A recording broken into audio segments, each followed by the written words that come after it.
The great Indian Kapil show में बाबूराव के किरदार पर मच गया बवाल। हेरा फेरी फिल्म प्रोड्यूसर ने भेजा लीगल नोटिस। जुबिन गर्ग के पार्थिव शरीर से लिपट कर रोई पत्नी गरिमा। असम की सड़कों पर उतरा जन सैलाब। थिएटर्स में चला अक्षय अरशद की जुगलबंदी का जादू। 2 दिनों में जॉली LLB 3 ने की भरपूर कमाई। कांतारा चैप्टर 1 के ट्रेलर के लिए खास तैयारी पूरी। हर इंडस्ट्री के टॉप स्टार्स करेंगे रिलीज। बिग बॉस से बेघर हुई कॉन्टेस्टेंट। सलमान लेकर आए महा ट्विस्ट। पलटा पूरा गेम। इंडिया के बाद पूरी दुनिया पर छाई the bats of Bollywood. Time square पर फीचर हुई आर्यन की सीरीज। प्रोफेशन पर मत जाओ राइज एंड फॉल में दिखा high voltage drama. Kiku Sharda हुए आग बबूला। खबरों में आगे बताएंगे आपको। कल की 2 विवाद के बीच दीपिका के सपोर्ट में आई हसीना। दीपिका को बताया बेहद प्रोफेशनल। विरोध और बड़ा होगा। फरहान अख्तर की फिल्म 120 बहादुर के टाइटल को लेकर हुआ विवाद। सड़क पर उतरे लोग। और हेरा फेरी 3 विवाद को लेकर परेश रावल पर डाला गया था दबाव। डायरेक्टर का खुलासा, बोले अब तक डरे हुए हैं। नमस्कार दोस्तों, आपने देखना शुरू कर दिया है बॉलीवुड टॉप 10 हेडलाइंस। तो चलिए अब इन्हीं खबरों को हम आपके सामने विस्तार से रखते हैं। नेटफ्लिक्स पर प्रसारित होने वाले comedy show the great Indian Kapil show इस वक्त एक बड़े कानूनी पचड़े में फंस गया है, जहां हेरा फेरी फिल्म के प्रोड्यूसर ने इस शो के मेकर्स को 25 करोड़ रुपए का लीगल नोटिस भेज दिया है। विवाद की जड़ शो के एक एपिसोड में किकू शारदा द्वारा निभाए गए बाबूराव आप्टे के किरदार पर है, जो परेश रावल की आइकॉनिक भूमिका पर आधारित है। प्रोड्यूसर का आरोप है कि बिना किसी अनुमति या कॉपीराइट क्लियरेंस के इस किरदार का इस्तेमाल किया गया, जो फिल्म की संपदा का उल्लंघन है। यह एपिसोड 20 सितंबर को रिलीज हुआ था, जिसमें अक्षय कुमार मेहमान के रूप में नजर आए थे और यह शो का एक फिनाले एपिसोड था। प्रोड्यूसर ने नेटफ्लिक्स और शो के प्रोडक्शन टीम को नोटिस जारी करते हुए मांग की है कि एपिसोड को तुरंत हटाया जाए और मुआवजे के रूप में 25 करोड़ रुपए का भुगतान किया जाए, अन्यथा वो कोर्ट में केस दायर करेंगे। इस घटना ने बॉलीवुड में पैरोडी और कॉपीराइट के मुद्दों पर फिर से बहस छेड़ दी है, जहां कई एक्सपर्ट्स का मानना है कि सेलिब्रिटी किरदारों का व्यंग्यात्मक इस्तेमाल सीमाओं को पार कर सकता है। असम के मशहूर गायक और म्यूजिक आइकन जुबिन गर्ग के निधन ने पूरे देश को शोक की लहर में डुबो दिया है, जहां उनके पार्थिव शरीर को गुवाहाटी लाने पर लाखों फैंस सड़कों पर उतर आए और बहुत बड़ा एक भावुक दृश्य देखने को मिला। सिंगापुर में स्कूबा डाइविंग के दौरान हुए एक दुखद हादसे में जुबिन गर्ग की मौत हो गई थी, जिसकी खबर फैलते ही असम में सन्नाटा छा गया। उनका पार्थिव शरीर रविवार सुबह गुवाहाटी हवाई अड्डे पहुंचा, जहां उनकी पत्नी गरिमा पार्थिव शरीर से लिपट कर फूट फूट कर रो पड़ी और यह दिल दहला देने वाला क्षण सोशल मीडिया पर वायरल हो गया। असम के मुख्यमंत्री हेमंत बिस्वा शर्मा समेत कई प्रमुख हस्तियों ने उन्हें श्रद्धांजलि दी और सड़कों पर जन सैलाब उमड़ पड़ा, जिससे ट्रैफिक जैम हो गया।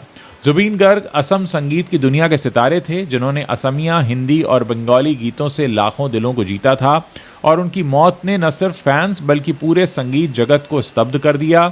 अंतिम संस्कार की तैयारियां चल रही हैं और राज्य सरकार ने उन्हें सम्मानजनक विदाई देने का ऐलान किया है। अक्षय कुमार और अरशद वारसी की जोड़ी ने एक बार फिर थिएटर्स में धमाल मचा दिया है, जहां उनकी लेटेस्ट रिलीज जॉली LLB 3 ने सिर्फ 2 दिनों में 50 करोड़ रुपए से ज्यादा की कमाई कर ली है, जो दर्शकों के जबरदस्त रिस्पांस को दिखाती है। फिल्म का ओपनिंग डे कलेक्शन 12.5 करोड़ रुपए का रहा, जबकि दूसरे दिन शनिवार को यह आंकड़ा 20 करोड़ रुपए से ऊपर पहुंच गया, जिससे वीकेंड टोटल करीब 32.5 करोड़ रुपए के आसपास हो गया। यह फिल्म केसरी चैप्टर 2 के पहले वीकेंड कलेक्शन को पीछे छोड़ चुकी है और सोशल मीडिया पर फैंस इन दोनों की जुगलबंदी की तारीफ कर रहे हैं। कोर्टरूम ड्रामा से भरपूर ये फिल्म सौरभ शुक्ला के साथ मिलकर कॉमेडी और सस्पेंस का शानदार मिश्रण पेश करती है, जहां जॉली का किरदार फिर से दर्शकों के दिलों पर छा गया है। ट्रेड एक्सपर्ट्स मानते हैं कि अगर ये मोमेंटम बना रहा तो ये फिल्म 100 करोड़ रुपए के क्लब में जल्द ही एंट्री ले लेगी, खासकर रविवार के कलेक्शन को देखते हुए पहले दिन से भी ज़्यादा जिसके रहने की उम्मीद है। कन्नड़ सिनेमा की कांतारा का अगला अध्याय कांतारा चैप्टर 1 ट्रेलर लॉन्च को लेकर काफ़ी एक्साइटमेंट देखने को मिल रहा है, जहां मेकर्स ने हर इंडस्ट्री के टॉप स्टार को इसमें शामिल करने की खास तैयारी की है, ताकि इस इवेंट को यादगार बनाया जा सके। उधर ऋषभ शेट्टी की इस फिल्म का ट्रेलर लॉन्च ऋतिक रोशन, प्रभास, पृथ्वीराज सुकुमारन और शिवा राजकुमार जैसे दिग्गजों के हाथों होगा, जो विभिन्न भाषाओं के सिनेमा को एक मंच पर लाएंगे। ये फिल्म 2 अक्टूबर को रिलीज के लिए तैयार है और उसमें दिलजीत दोसांझ की स्पेशल एंट्री भी हो चुकी है। हालांकि वो एक्टिंग के बजाय म्यूजिकल कंट्रीब्यूशन इसमें देंगे। हॉम्बेल फिल्म्स के बैनर तले बनी ये मूवी माइथोलॉजिकल एलिमेंट्स, एक्शन और कल्चरल डेप्थ से भरपूर होगी, जहां हॉलीवुड स्टंट डायरेक्टर्स की मदद से शूटिंग को ग्रैंड लुक दिया गया है। ट्रेलर लॉन्च इवेंट को मल्टी सिटी में लाइव स्ट्रीम किया जाएगा, जो फैंस को पहले पार्ट की यादें ताज़ा करवाएगा और नई कहानी को लेकर रोमांच जगा देगा।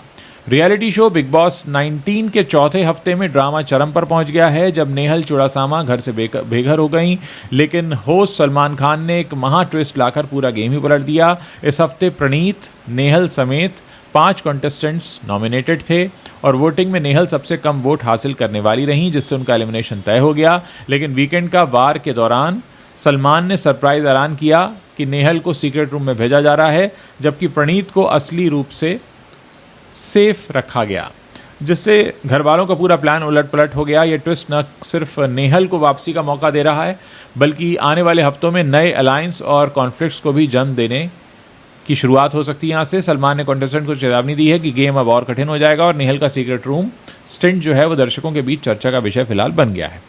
शाहरुख खान के बेटे आर्यन खान की debut directorial web series the bats of Bollywood ने भारत के बाद ग्लोबल स्तर पर धूम मचा दी है, जहां इसका ट्रेलर न्यूयॉर्क के फेमस टाइम स्क्वायर पर बड़ी स्क्रीन्स पर फीचर हो गया। गौरी खान द्वारा प्रोड्यूस्ड ये सीरीज 7 एपिसोड की है, जो बॉलीवुड की बैकस्टेज दुनिया, उनकी महत्वाकांक्षाओं और डार्क साइड को हल्के फुल्के तरीके से उकेरती है। और इसमें लक्ष्यवाणी, राघव जुयाल जैसे नए चेहरे भूमिकाओं में हैं। स्पेशल कैमियो में शाहरुख खान, सलमान खान, आमिर खान, रणबीर कपूर, करीना कपूर, आलिया भट्ट और रणवीर सिंह जैसे सितारे भी दिख रहे हैं, जो सीरीज को स्टार स्टडेड बनाते हैं। टाइम स्क्वायर पर ट्रेलर की स्क्रीनिंग ने इंटरनेशनल मीडिया का ध्यान खींचा और OTT प्लेटफॉर्म पर रिलीज के बाद ये ट्रेंडिंग टॉप पर पहुंची। आयरन की स्क्रिप्टिंग और डायरेक्शन को क्रिटिक्स ने सराहा है, जो युवा पीढ़ी की नज़र से इंडस्ट्री को दिखाती है।